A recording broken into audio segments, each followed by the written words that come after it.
This clip is brought to you by SaveWithConrad.com.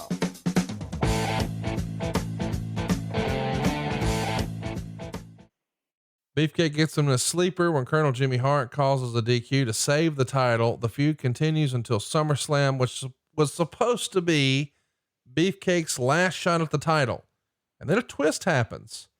The late outlaw Ron Bass would attack Beefcake with one of his spurs on TV, causing a bloody scene that was censored by a big X in the replays.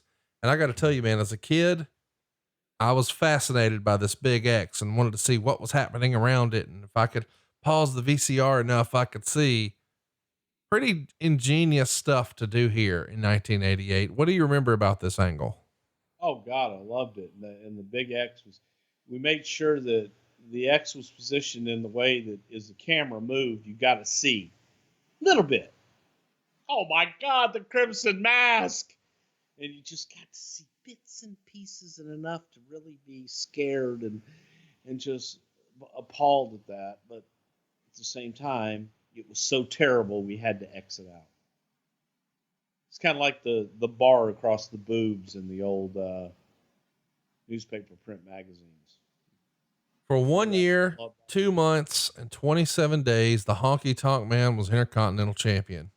Greatest Intercontinental Champion of all time, baby. And he said it often enough that people believed it. And with Beefcake out of action, Honky has no idea who his opponent is going to be at SummerSlam 1988. It's a mystery. And Honky Tonk Man comes out, does a promo, Madison Square Garden, sold out, huge pay-per-view.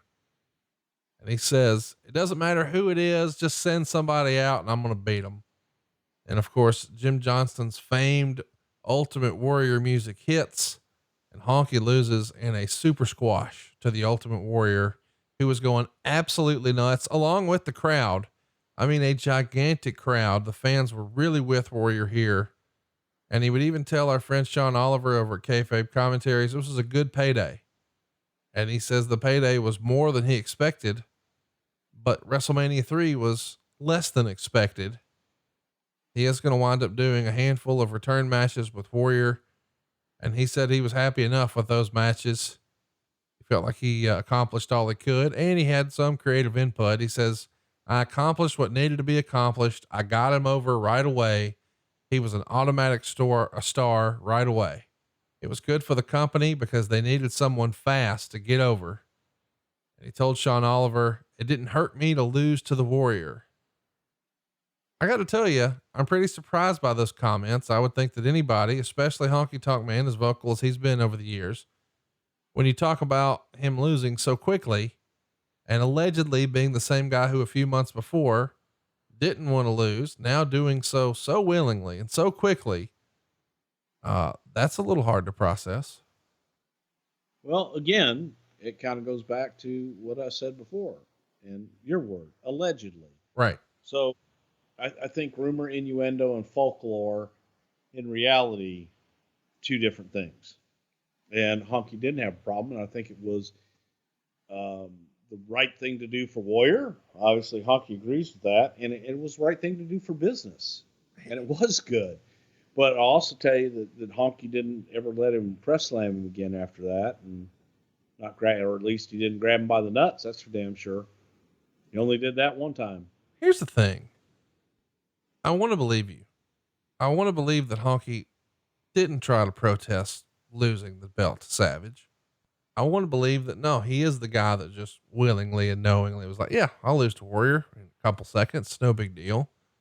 But we know that Eric Bischoff says when he was TV champ, he refused to drop the belt to Mark Mero. Just, I don't know. I tend to believe that Honky's the type of guy who would draw a line in the sand for the sake of business and his own livelihood and sort of save his own neck. You disagree?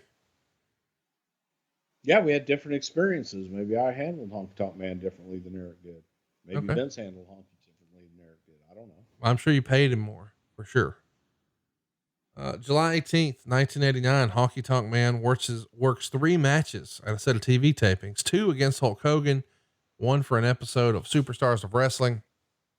The other one's up on the Saturday night's main event from July 29th on NBC.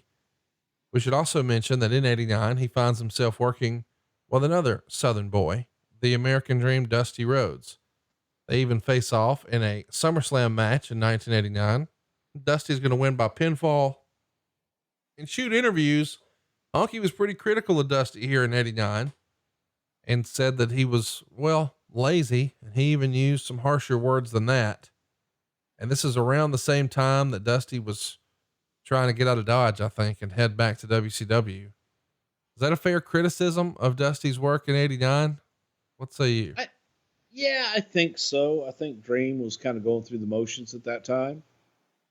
I don't know if Dusty wanted to work anymore at that level. If he did, he wanted to be on top. So, yeah, sometimes Dusty could be a little lazy. Dusty wanted to do what Dusty wanted to do. And to go out and beyond that, sometimes you'd have to push Dream a little bit. Honky Tonk Man. But I don't think Dusty was a lazy person. No. I don't mean to give that impression. Just, it feels like at least here, he's like, well, I'm done here. Let me start working on my next thing. Yeah. Hey, it's Conrad Thompson. Thanks for checking out the podcast here on YouTube. Be sure to hit the subscribe button and the notifications bell so you get a notice anytime we upload some new content. And go save yourself some money right now. If you're in a 30-year loan or you have credit card debt, it's not a matter of if I can save you money. It's a matter of how much. Find out right now for free at SaveWithConrad.com.